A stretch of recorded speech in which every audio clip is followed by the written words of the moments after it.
Hola, ¿qué tal? Soy Guadalupe Gamboa, periodista de la sección Economía de RPP, y esta es una edición más de Viernes Económicos. Hoy vamos a hablar de un tema que preocupa bastante a los padres de familia y es el año escolar 2021. Para ello nos acompaña Mariela Villacorta, funcionaria de la Dirección de Protección del Consumidor de Indecopi, quien nos va a explicar cuáles son los derechos de los padres de familia y estudiantes al adquirir el servicio educativo y cómo denunciar un mal accionar del colegio. Bienvenida. Buenas tardes, Guadalupe, gracias por la invitación. Bien, ya estamos a más o menos un mes de reiniciar las clases en un escenario bastante atípico, pero hay que tener en cuenta qué es lo que los colegios particulares no pueden exigir o prohibir a sus usuarios. Sí, es importante recordar a los usuarios del servicio educativo, tanto padres de familia como alumnos, que el Código de Protección y Defensa del Consumidor, al igual que la normativa en materia de servicios educativos, reconocen diversos derechos a favor de estos usuarios precisamente.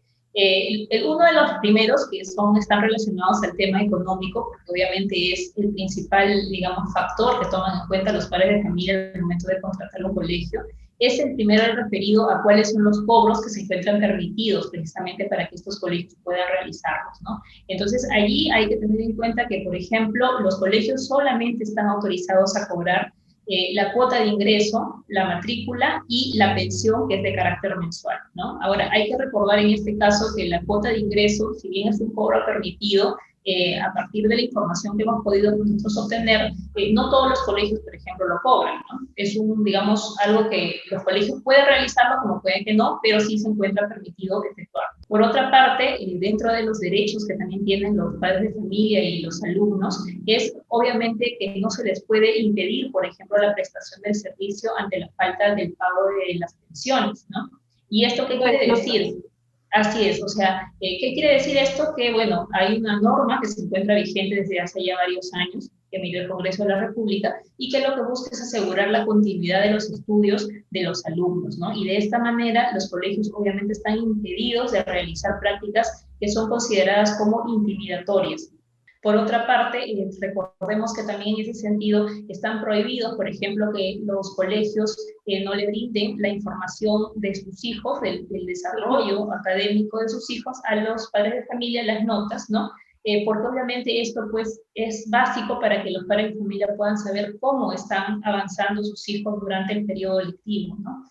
Por otra parte, hay que recordar también, y esto un poco más vinculado al tema de los cobros permitidos, que desde el año 2020 está totalmente prohibido el cobro de cuotas extraordinarias. ¿Y por qué lo menciono, Guadalupe? Porque hasta el año 2019 se permitía, por lo cual solamente, digamos, se puede exigir a los padres de familia el cobro de la cuota de ingreso, la matrícula y la pensión, como lo señalamos antes, ¿no? Hay ciertos cobros también como la APAFA o rifas, por ahí algún evento de colegio que está prohibido. Nuevamente, exacto, esto también está relacionado a lo que mencionábamos. El pago de APAFAS en los colegios privados es un pago voluntario. No se le puede exigir a los padres de familia que realicen este pago y ni tampoco se puede condicionar, como en algunos casos ha sucedido, la matrícula al pago de la APAFA. Eso también es una actividad que está prohibida a los colegios privados. Bien, respecto a las mensualidades, el mes pasado el grupo Educación al Futuro indicó que el 49% de colegios privados van a subir sus pensiones este año a pesar de la coyuntura. Bueno, ellos también están bastante afectados, pero ¿cuándo se puede considerar que esta alza es incorrecta? Aquí hay que partir de un supuesto muy básico que todos debemos tener en cuenta, y es que al contratar un servicio privado estamos sujetos a que las mismas instituciones educativas fijen el monto del servicio que digamos que prestan, ¿no? Nosotros como institución, en este caso el Indecopi, no puede establecer cuando un cobro de repente es un cobro abusivo o un cobro demasiado elevado o elevado, precisamente porque los precios se rigen libremente por la oferta y la demanda. Hay colegios en el mercado que actualmente pues pueden cobrar pensiones de 100 soles, de 200 soles, como hay otros que superan los 1000 soles de pensión, y si hablamos de cuotas de ingreso vemos también montos que son mucho mayores. Precisamente esta libertad que en el marco de la Constitución se ha establecido para que los privados puedan establecer el monto que cobran por los servicios que prestan es algo en lo cual no se puede intervenir. Y entonces, ¿qué es lo que se puede hacer desde la institución? Es asegurar que la información que se brinde a los padres de familia sea la información correcta para que ellos puedan decidir por cuál servicio contratar. Es ¿Qué implica simplemente, por esto? ejemplo, Así, exacto. se tiene que dar, se tiene que anunciar previamente antes de que el padre lo matricule en Así el es. colegio. Exacto, y ahí vamos a partir de un supuesto muy importante que es el derecho a la información.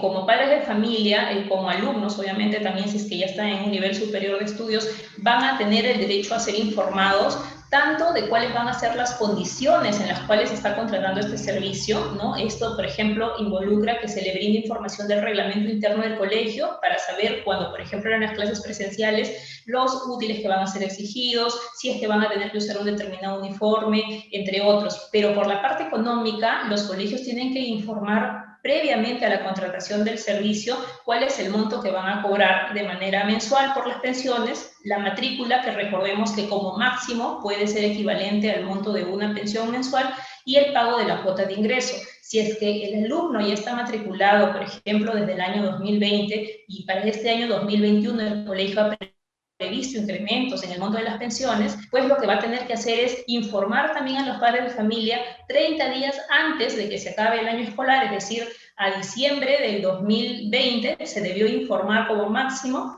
cuánto va a ser el monto de la pensión incrementada para el siguiente año. Y esta información también se tiene que brindar durante el periodo de matrícula 2021, que bueno, en este momento estamos en ese periodo todavía, si es que no me equivoco, ¿no? El año pasado también se dispuso que los colegios tenían que presentar una declaración con todos sus gastos para sustentar los cobros que iban a hacer, porque evidentemente la educación remota no es igual a la presencial. ¿Se cumplió con esto?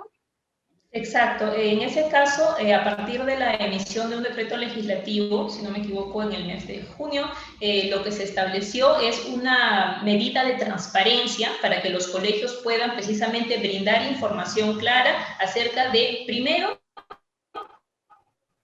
muchos colegios, como sabemos, Guadalupe, prestaban el servicio de manera presencial y al momento que ocurrió la pandemia, que se decretó la emergencia sanitaria, ya muchos estaban impedidos precisamente por sus propias limitaciones en cuanto a recursos de brindar el servicio de manera remota, contar con plataformas. Recordemos que esto involucra toda una nueva gestión, ¿verdad?, para poder brindar el servicio.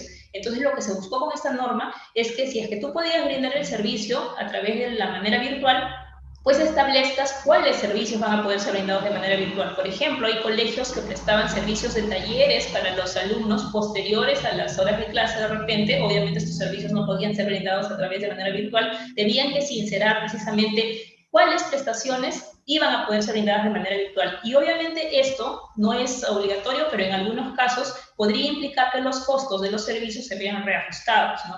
Entonces, sí, efectivamente, esta norma es una, digamos, una medida que fue emitida por el Ministerio de Educación y que lo que buscaba era transparentar. Y esto se ha venido supervisando por parte del INDECOPI en el marco de que se brinde esta información, de que se ponga a disposición de los padres de familia, y por parte de la UGEL también, porque en este caso la norma también le estableció competencia a esta entidad para poder hacer la verificación, y porque recordemos que también la UGEL es una entidad del Ministerio de Educación que está más cercana con los padres de familia. Las unidades de gestión educativa local son también entidades a las cuales los padres de familia pueden acudir cuando tienen alguna duda sobre el servicio educativo o algún reclamo, de repente en materia pedagógica, entre otros, ¿no?, que son competencias del Ministerio de Educación. Y en caso no tengo incumplimiento de los derechos de mis derechos como usuario, ¿qué debo hacer para reportarlo ante Indecopi? ¿Cuáles son los mecanismos que se tienen? Lo que puede hacer es escribirnos un correo de manera anónima al correo colegios@indecopi.gov.p, que es la vía que ha implementado el Indecopi para poder recibir tanto reclamos como reportes de los padres de familia. Y lo importante en este caso es que los padres de familia puedan adjuntar a ese correo electrónico toda aquella información probatoria que obviamente deje constancia de que efectivamente el colegio está incumpliendo con sus derechos, está infringiendo sus derechos, o que está realizando, por ejemplo, cobros ilegales, cobro de cuotas extraordinarias, que por ejemplo está estableciendo medidas intimidatorias para sus hijos, entre otros supuestos. ¿Hay otros números a los que pueda comunicarse o alguna plataforma donde pueda ver el listado de colegios y Sí, instituciones? Aquí hay un dato importante, Guadalupe. Previamente a la contratación del servicio educativo y con la finalidad de verificar que el colegio al cual voy a inscribir a mi hijo sea un colegio que es un colegio formal, que esté autorizado por el Ministerio de Educación, el Ministerio de Educación propiamente ha establecido una plataforma que se llama Identicol. Uno lo puede buscar así en la web como Identicole y en esta va a poder encontrar información de cuál es el nombre del colegio, la razón social, el director o el promotor del colegio, va a poder encontrar qué ciclos o mejor dicho, qué niveles educativos brinda, si es primaria, secundaria solamente o si son ambos, si es que es desde inicial. Y por otra parte, va a poder encontrar también información acerca de, por ejemplo, cuáles son los horarios que tienen para brindar estos servicios, entre otros. Eso de manera preliminar. Y ya si se presenta algún inconveniente durante la prestación del servicio, también puede llamar al Indecopi, al teléfono 224-7777, que es la central del Indecopi. También a través de este medio se puede realizar algún reclamo directamente, o también puede comunicarse con nosotros a través de la plataforma Reclama Virtual, que es una plataforma que ha implementado el Indecopi hace algunos años y a través de cual los reclamos son ingresados, eso sí, de manera, digamos, personal por la persona que tiene el inconveniente, ¿no? Pone Reclama Virtual y a través de esa página puede registrar el reclamo ya en específico, ¿no? Cuál fue la infracción que él considera que se está dando por parte del colegio y pues puede obtener la solución a través de esa vía. Bien, y por ejemplo, si el padre de familia le cobraron la matrícula o la pensión, pero finalmente no le dieron el servicio y denuncia ante Indecopi, ¿cuánto tiempo puede tomar en procesarse la queja y exigir este reembolso? Hay que tener en cuenta que en Indecopi se pueden formular tanto reclamos como denuncias. Si estamos hablando de un reclamo, el Servicio de Atención al Ciudadano le brinda una atención en aproximadamente entre 7 y 14 días, es más o menos el promedio de tiempo. Obviamente este reclamo lo que involucra es la gestión por parte del Indecopi para que esta situación de conflicto o esta situación en la que el padre de familia considera que está siendo afectado de sus derechos pueda trasladarse al proveedor, en este caso al colegio, y se pueda llegar a una solución a través de la mediación o la conciliación. Si es que el padre de familia considera o ve necesaria la presentación de una denuncia administrativa, hay que recordar que en este caso sí está sujeto al pago de una tasa administrativa, porque es un procedimiento administrativo, y en ese caso puede ser, dependiendo del monto que esté involucrado, digamos, el conflicto, si es que va hasta 3 UITs, se tramita un procedimiento sancionador, administrativo sancionador, que dura un promedio de 30 días hábiles, o de lo contrario, un procedimiento ordinario que tiene una duración mayor, que son de 120 días hábiles. Entonces, precisamente por eso lo que se busca es que este tipo de situaciones conflictivas o problemáticas que presentan los padres de familia se busquen solucionar primero directamente ante el proveedor, ante el mismo colegio.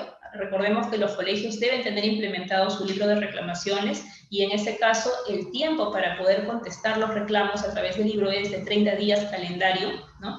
O de lo contrario, pueden hacerlo también acercándose al Indecopi, también a manera de un reclamo para que la gestión pueda ser mucho más rápida. Bien, y para finalizar, me parece importante saber cuáles son los colegios más reportados o más multados durante los últimos años. ¿Cuál es la lista más reciente de, por ejemplo, los 5 más multados o más sancionados? Tengo la información en este caso de, por ejemplo, solo de lo que es enero a diciembre del 2020, estamos hablando del último año en el cual ha estado presente la mayor parte del tiempo, si no por decir durante todo el periodo de la pandemia, porque fueron pocos días, me parece, que en los que comenzó a darse el servicio como tal. En ese caso tenemos, por ejemplo, que el más sancionado es el colegio Innova Schools, Colegios Peruanos SAC.